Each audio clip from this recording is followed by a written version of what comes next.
রব্বি ওয়া জাআলানি মিনাল মুকরামিন, আল্লাহ আমাকে কেন মাফ করে দিয়েছেন এবং আল্লাহ আমাকে এত সম্মানিত কেন করেছেন। যদি এই দৃশ্য দেখতে পেত আল্লাহ যা আমাকে দিয়ে দিয়েছেন, তাহলে সবাই মুসলমান হয়ে যেত, সবাই নামাজি হয়ে যেত, সবাই ধার্মিক আল্লাহ ওয়ালা হয়ে যেত। ইয়া লাইতা কওমি ইয়ালামুন, তাহলে কারণ কি?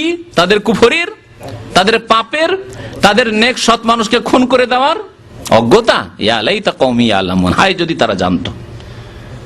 নবী করিম সাল্লাল্লাহু আলাইহি ওয়াসাল্লাম যখন তায়েফের প্রান্তে গেলেন আর তায়েফবাসীকে ইসলামের দাওয়াত দিলেন, কিন্তু তারা অস্বীকার করলো এবং নবী করিম সাল্লাল্লাহু আলাইহি ওয়াসাল্লামের উপর জুলম অত্যাচার করলো।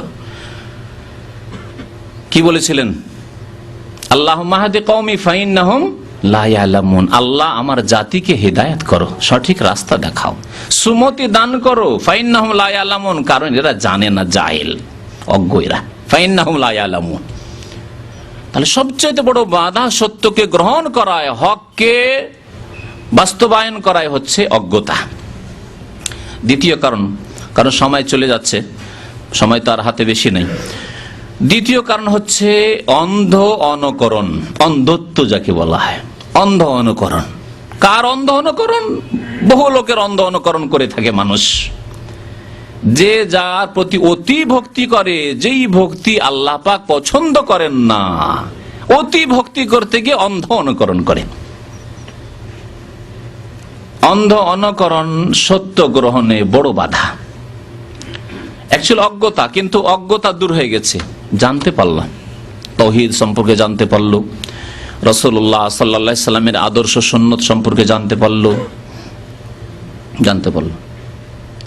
তারপরেও তাওহীদ গ্রহণ করছে না, শিরকে লিপ্ত আছে, সুন্নাত গ্রহণ করছে না, বিদআতে লিপ্ত আছে, এখনো কবর মাজার ওরস ছাড়ছে না, এখনো মিলাদুন নবী ছাড়ছেন না। আজকাল আরেকটি কথা, জুমা মসজিদ আমার বলা হয়নি এর আগের কিছুক্ষণ আগের বক্তব্যে, বাংলাদেশে এক শ্রেণীর লোকেরা, ভারতে এক শ্রেণীর লোকেরা আজকাল মিলাদুন নবীকে মডিফাইড করছে মিলাদুন নবী, কিন্তু যাতে করে মিলাদুন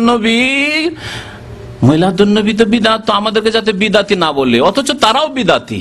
ওর নাম দিয়েছে সিরাতুন নবী, আর তারা নিজেদেরকে বলছে আমাদের চ্যানেল খুব ভালো, আর দু একটি ভালো প্রোগ্রাম পেশ করে দিয়ে, আমাদের এক ভাই বলছে দু একটি ভালো প্রোগ্রাম পেশ করে দিয়ে আবারও বিদআতে ছড়াছড়ি। জাকির নায়েক সাহেবের দু একটা প্রোগ্রাম দিয়ে দিয়ে বাকি বিদআতি চালাচ্ছে। সিরাতুন নবী, আমরা মিলাদুন নবী করি না, আমরা কি করছি? সিরাতুন নবী। সিরাতুন নবী মানে কি? নবীর জীবনী। আর মিলাদুন নবী মানে নবীর জন্মবার্ষিকী। তারা বলছেন নবীর জন্মবার্ষিকী পালন করি না, কিন্তু আমরা নবী জীবনী করছি। আচ্ছা বল, নবীর জীবনী করা ইবাদত কিনা? ইবাদত নয়? নেকি নেই? অবশ্যই নেকি আছে, ঈমান আমাদের আছে। আচ্ছা, এই ইবাদত কি মৌসুমী হইতে হবে? বছরে বছর রবিউল আউয়াল মাসে, আর বাস ওই রবিউল আউয়াল মাসের 12 তারিখে? নবী করিম সাল্লাল্লাহু আলাইহি সাল্লামের জীবনী চর্চা করা যদি ইবাদত হয়, তাহলে এই ইবাদতের যেহেতু নবী সাল্লাল্লাহু আলাইহি ওয়াসাল্লাম সময় নির্ধারণ করে দেননি, সুতরাং আমরা প্রতিদিন, প্রতি সপ্তাহে, প্রতি মাসে যত সময় আমরা দিতে পারি, নবী সাল্লাল্লাহু আলাইহি সাল্লামের জীবনী চর্চা করে আমরা ইলম হাসিল করব।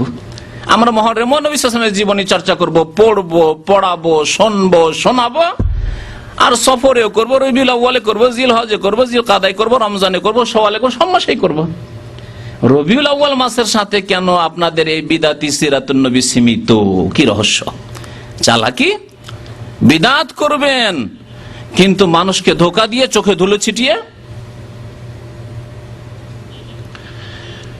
খবরদার, যারা সিরাতুন নবী বলে, রবিউল আউয়াল মাসে শুধু সিরাতুন নবী নয়, সিরাতুন নবী জলসা ওয়াজ মাহফিল হচ্ছে, 4 জন বক্তা রয়েছেন আমার দেশের তরিকায়, এখানে তো একজনের বক্তব্য হয়, কিন্তু ওখানে সারা রাত ব্যাপী জলসা আছে, ঠিক আছে, বিষয়বস্তু নির্ধারণ করে দেন যে অমুক বক্তা সাহেবের, অমুক হযরত সাহেবের বক্তব্য হবে নবী সাল্লাল্লাহু আলাইহি ওয়াসাল্লামের সিরাতের উপর, সিরাতুন নবী। আমাদের গ্রামে একটা সিরাতুন নবীর জলসা করবো, রবিউল আউয়াল মাসের সাথে খাস করে নয়। সাহাবায়ে কেরাম নবী সাল্লাল্লাহু আলাইহি ওয়াসাল্লামের জীবনী চর্চা করেছেন, নবী সাল্লাল্লাহু আলাইহি ওয়াসাল্লাম হাদিসে জীবন চর্চা সব দিনই করেছেন, প্রতিদিনই করেছেন, প্রতি সপ্তাহে করেছেন। তো অন্ধ তাকলিদ, যেটাকে বলা হয় তাকলিদ, মানে হচ্ছে অন্ধ অনুকরণ, আর তার সাথে যদি লাগিয়ে দেন আমা, মানে একবার অন্ধ হয়ে, ব্লাইন্ড হয়ে, কোনো কিছু দেখা দেখি নয়। এত বড় আলেম বলেছেন, এত বড় ইমাম বলেছেন, সুতরাং ভুল হতে পারে না। অজ্ঞতা দূর হয়েছে, জানলেন, তারপরেও না, এটা নেওয়া যাবে না, কারণ আমাদের ইমাম সাহেব অথবা আমাদের মজহাবে অথবা আমাদের অমুক পীর সাহেব, আমাদের অমুক বক্তা সাহেব বলেছেন না এটা ঠিক না, এটা ঠিক, এইভাবে না, এইভাবে নামাজ পড়তে হবে, এইভাবে না, ওইভাবে করতে হবে। মিলাদুন নবী তো করা যাবে না, কিন্তু সিরাতুন নবী করা যাবে, অথবা মিলাদুন নবী করা যাবে, আমাদের এত বড় আলেম বলেছেন, বলে চলে গেছেন। এ হচ্ছে অন্ধ তাকলিদ। কোরআন এবং হাদিস দেখা দেখে নাই অন্ধ অনুকরণ করা কোন ব্যক্তি, রাসূলুল্লাহ সাল্লাল্লাহু আলাইহি সাল্লামকে বাদ দিয়ে অন্য কোন ব্যক্তির অন্ধ অনুসরণ ইসলামে জায়েজ নেই। অন্ধ তাকলিদ, অমুক ব্যক্তির সব কথাই মানবো, এটি ইসলাম নয়। আর তাকলিদ যে সৃষ্টি হয়েছে, তাকলিদে শাখসি, মজহাবি তকলিদ হোক আর অন্য কোন ব্যক্তির তকলিদ হোক, সেটা এর ভিত্তিতে সৃষ্টি হয়েছে যে অমুক ব্যক্তি যা বলেছেন সব ঠিক, সবটাই মানা যাবে। কোরআন সুন্নাহর অনুসারী যারা রয়েছে সারা পৃথিবীতে, ভারত উপমহাদেশে যেসব ভাইয়েরা সরাসরি কোরআন সুন্নাহর অনুসরণ করেন, তারা বলেন উলামায়ে কেরামদের, আইম্মায়ে কেরামদের শ্রদ্ধার সাথে তাদের কথাগুলি যেগুলি কোরআন সুন্নাহর অনুকূলে সেগুলি আমাদের নিতে হবে, কারণ সেগুলি আল্লাহ এবং তার রাসূলেরই কথা সাল্লাল্লাহু আলাইহি ওয়াসাল্লাম।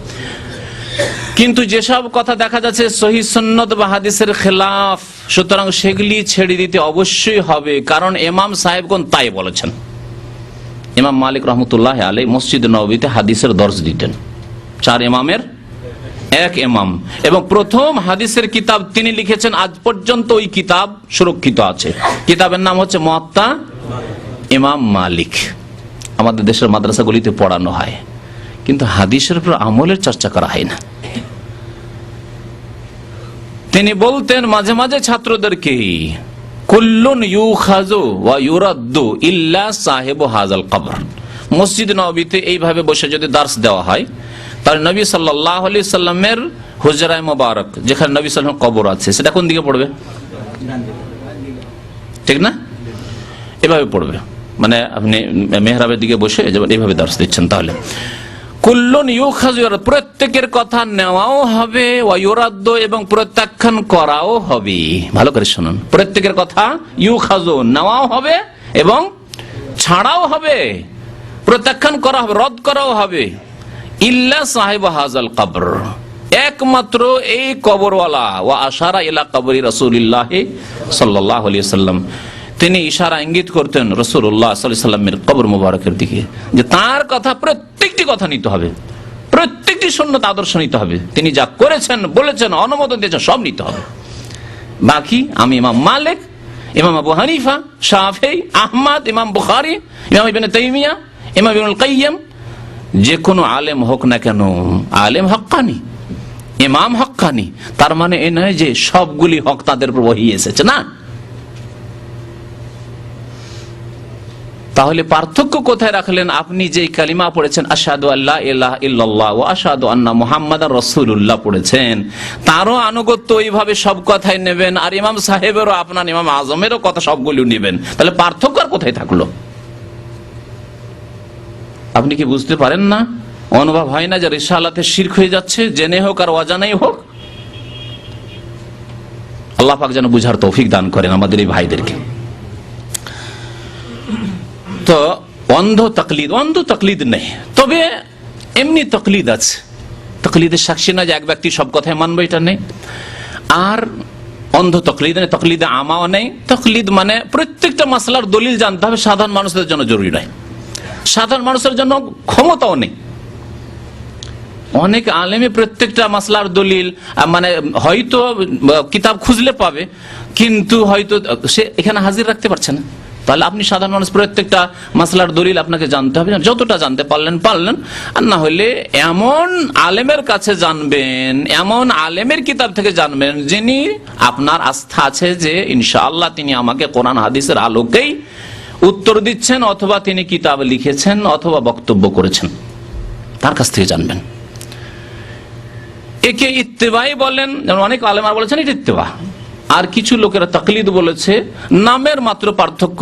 যদিও তাকলিদ না বলে ইত্তেবা বলাই ভালো, কারণ আল্লাহ পাক কোরআন ইত্তেবার কথা, অনুসরণ কথা উল্লেখ করেছেন, ইত্তাবিউ মা উনজিলা ইলাইকুম মির রব্বিকুম, রবের পক্ষ